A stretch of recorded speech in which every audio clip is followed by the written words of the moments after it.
ہے جی، کھلا بوجھ اپنے سر لے لیا گناہ کا، میں نے اس پر نہ حق ظلم کیا، اس کو ستا دیا، رشتہ داروں کو ستایا، الکا باپ کو ستایا، اور جس کو ستایا وہ معاف کر دے تو بات بن جائے گی، رستہ بتلا دیا ہے۔ کیا کیا اس نے؟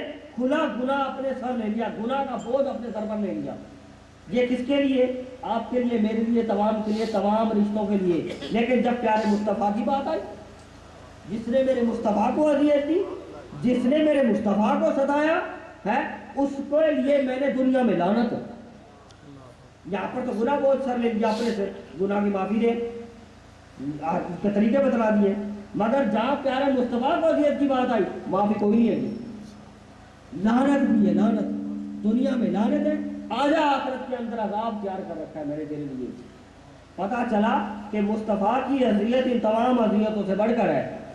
قرآن سے 2 آیتوں سے میں نے آپ کو ثابت کر دیا۔ پتا چلا اللہ کی تقسیم اور اس کے فارمولے میں جو کوئی خلاف ہے، رسول اللہ صلی اللہ علیہ وسلم کو مسلمانوں کی طرح عام سمجھنا اللہ کے رسول کے خلاف ہے۔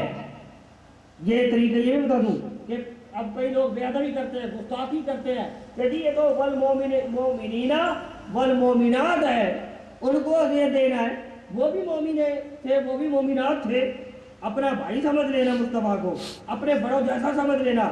اللہ تعالیٰ نے فرمایا کہ رسول اللہ صلی اللہ علیہ وسلم کے لیے میں نے آیت علیحدہ وارد کی ہے، اور مومن اور مومنات کے لیے علیحدہ وارد کی ہے۔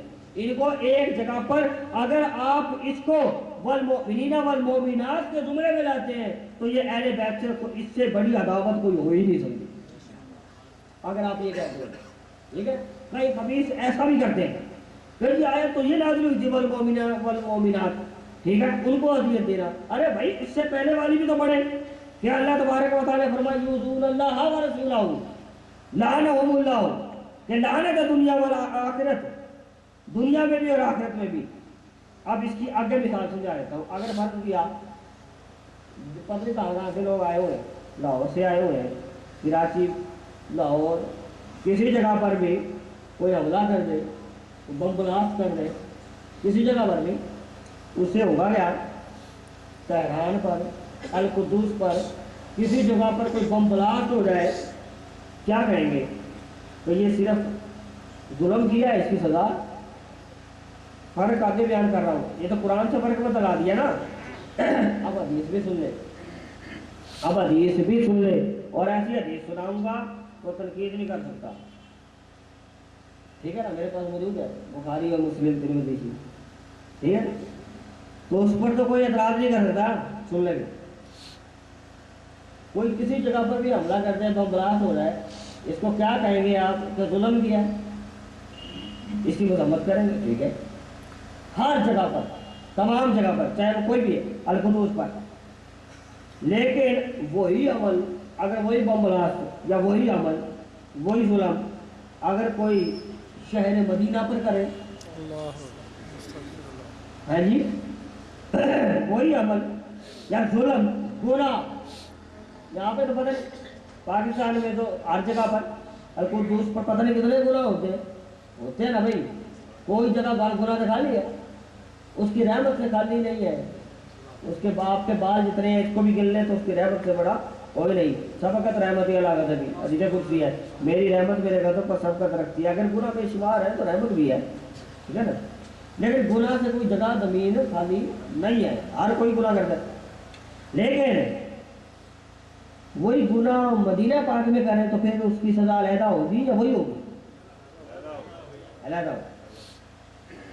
آقا علیہ الصلوۃ والسلام نے فرمایا جو کسی شہر کے انسانوں یا مسلمانوں کے لیے وہ ظلم ہے، گناہ ہے، اس کی سزا ہے، مگر وہی عمل اہل مدینہ سے کرے تو آقا علیہ الصلوۃ والسلام نے اس معاملے کو جدا کر دیا، اور جگہوں کی نسبت جدا کر دیا۔ کیسے جدا کر دیا؟ سن لیں۔ حضرت انس رضی اللہ تعالیٰ عنہ سے روایت ہے، حضرت سعد بن ابی وقاص رضی اللہ تعالیٰ عنہ بھی اس کو روایت کرتے ہیں، اور حضرت ابو ہریرہ رضی اللہ تعالیٰ عنہ بھی اس کو روایت کرتے ہیں۔ بخاری اور مسلم کی حدیث مبارک ہے، مسلم شریف کے اندر حدیث پاک نمبر 1386۔ حضرت آقا علیہ الصلوۃ والسلام نے فرمایا حدیث یہ ہے کہ جو شخص اہل مدینہ کے ساتھ برائی کا صرف ارادہ کرے نا، برائی کا ارادہ کرے، نیت کرے نا، ابھی تو آپ نے نیت کی ہے میں گناہ کروں گا، وہ گناہ اگر آپ کرتے نہیں تو لکھا نہیں جائے گا، نیکی ابھی سے کریں گے، عید میلاد النبی پہ خوب 12ویں کی 12 مجلس سے جاؤں گا آؤں گا تو ابھی زیادہ ملنا شروع ہو جائے گا نا، یہاں بھی فرق ہے۔ تو اسی طریقے سے جو شخص اہل مدینہ کے ساتھ، یہاں پہ معاملہ الٹ ہو گیا، جب بات سرکار کی آئی تو یہاں پہ معاملہ الٹ ہو گیا، یا سرکار فرماتے جو اہل مدینہ کے ساتھ صرف برائی کا ارادہ کرے گا اللہ تعالیٰ اس سے دوزخ میں اس طریقے سے ڈالے گا، ایسے ہی ڈال دے گا، اس طریقے سے ڈالے گا جیسے آگ میں کوئی شیشہ نکل جاتا ہے، اس طریقے سے ڈالے گا، اور پانی میں جیسے نمک گھل جاتا ہے اس طریقے سے ڈالے گا۔ جو کوئی آپ کہیں بھی بیٹھ کر آپ یہ نیت کرے کہ میں مدینہ پاک کی سرزمین پر جا کر گناہ کروں، یہ نیت کرے گا تو صحیح اثر ہوگا۔ انس رضی اللہ عنہ روایت کرتے ہیں، صحیح بخاری کے اندر حدیث نمبر 1768 فرماتے ہیں کہ آقا علیہ الصلوۃ والسلام نے فرمایا مدینہ شہر کے درخت بھی نہ کاٹے جائیں، مدینہ شہر کے درخت بھی نہ کاٹے جائیں، میرے شہر مدینہ کے درختوں پر بھی، گلوں پر بھی چھری نہ چلائی جائے، اس سے مجھے اذیت پہنچتی ہے، درختوں پر بھی چھری نہ چلائی جائے اس سے مجھے تکلیف ہوتی ہے، اور ایسا کرنے والے پر آقا فرماتے ہیں ایسا کرنے والے پر اللہ تعالیٰ کی اور اللہ کے فرشتوں کی، تمام انسانوں کی قیامت تک لعنت ہے، قیامت تک لعنت ہے۔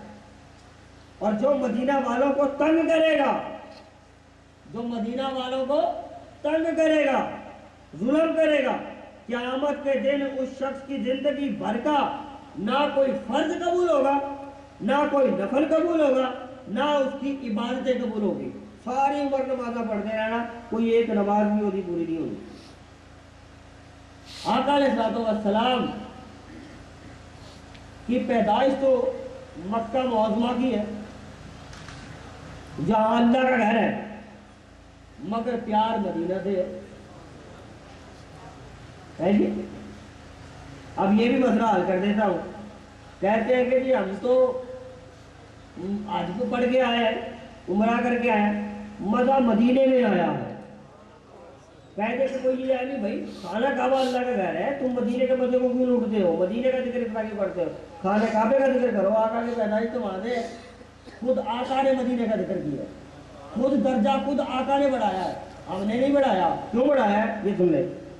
آقا علیہ الصلوۃ والسلام نے دعا کی اللہ کی بارگاہ کے اندر، صحیح بخاری کے اندر 1786 حدیث نمبر، آقا علیہ الصلوۃ والسلام نے فرمایا باری تعالیٰ جتنی برکت، عربی کا اردو ترجمہ ہے، آقا علیہ الصلوۃ والسلام نے بارگاہ خدا بندی میں دعا کی، مولا جتنی برکت تو نے خانہ کعبہ کو دی ہے، مکہ شریف کو دی ہے، جتنی برکت بھی عطا کی ہے میرے مدینہ کو اس سے دگنا کر دے، میرے مدینہ کو اس سے دگنا کر دے، فضیلت کو دگنا کر دے۔ تو اللہ تبارک و تعالیٰ نے اپنے محبوب کی کوئی دعا رد کی ہے؟ آج تو کوئی دعا رد ہوئی کوئی نہیں۔